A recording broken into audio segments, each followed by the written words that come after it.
Hello and welcome. Today, I want to invite you on a quiet little journey with me into a way of being that's a bit softer, a bit more authentic.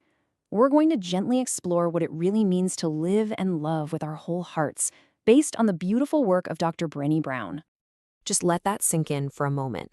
What if you could wake up every single morning and the very first thought in your mind was a simple, quiet, peaceful one? I am enough. Imagine that. It's such a powerful idea, and it's really the heart of everything we're going to talk about today. So here's the gentle path we'll walk down together.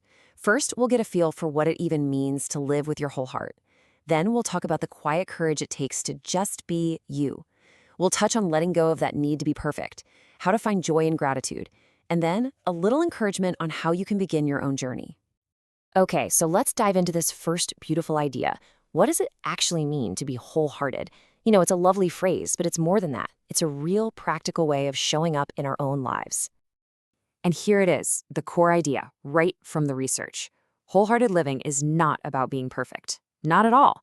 It's about engaging with your life from a place of worthiness. It's this radical belief that your value has nothing to do with your to-do list. It's that quiet confidence that you are enough, right here, right now, just as you are. What's so fascinating is that the research uncovered these two really distinct paths, which you can see here as the don't and do lists.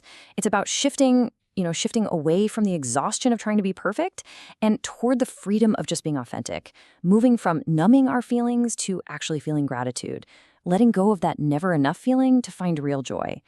And this one is so important. It's the difference between trying to fit in by being what you think others want versus finding true belonging by being exactly who you are. So let's start with that very first guidepost on our do list, authenticity. It's really important to see this not as something you either have or you don't, but as a gentle, courageous choice you get to make over and over again. This quote just says it all, doesn't it?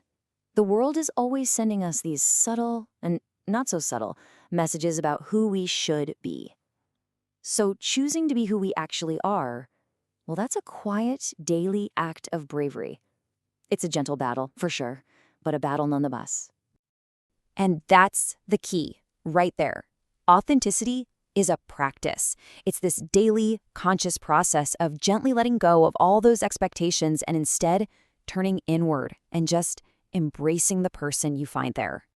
Okay, our next guidepost is about setting down the immense weight of perfectionism. And really, this is all about learning how to be kinder to ourselves. It's about cultivating self-compassion.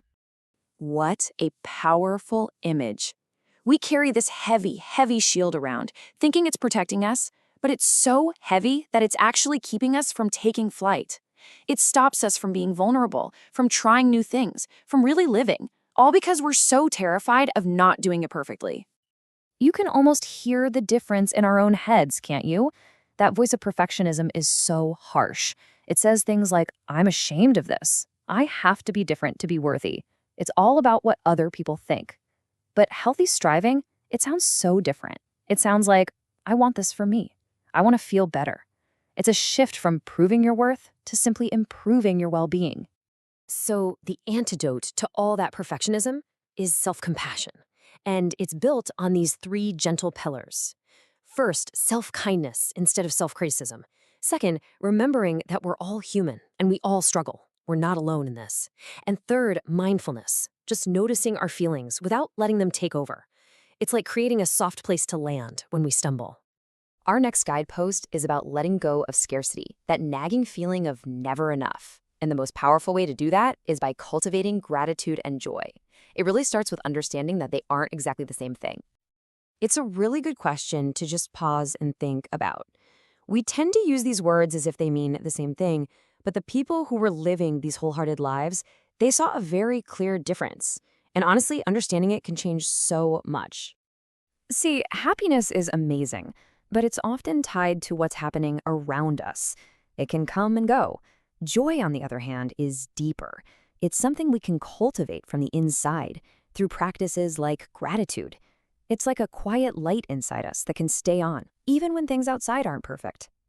And this right here is the biggest obstacle to joy: scarcity. That constant feeling of I'm not enough or I don't have enough. But here's the beautiful part. The cure isn't trying to get more and more until we feel abundant. It's the quiet, gentle acceptance of sufficiency. It's the deep knowing that you have enough, that you are enough. So, as we bring our time together to a close, let's talk about how to begin. And the most important thing to remember is that wholehearted living isn't a destination. It's not a finish line you cross. It's a practice, a path. It's a beautiful, ongoing journey. I just love this.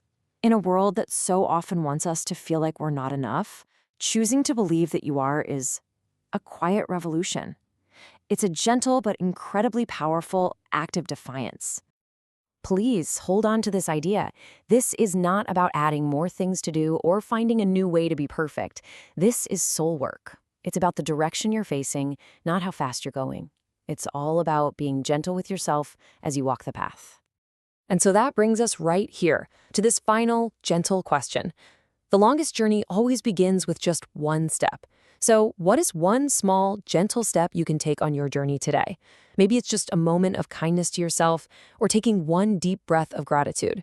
Or maybe it's just quietly whispering, I am enough. Whatever it is, I hope you take it.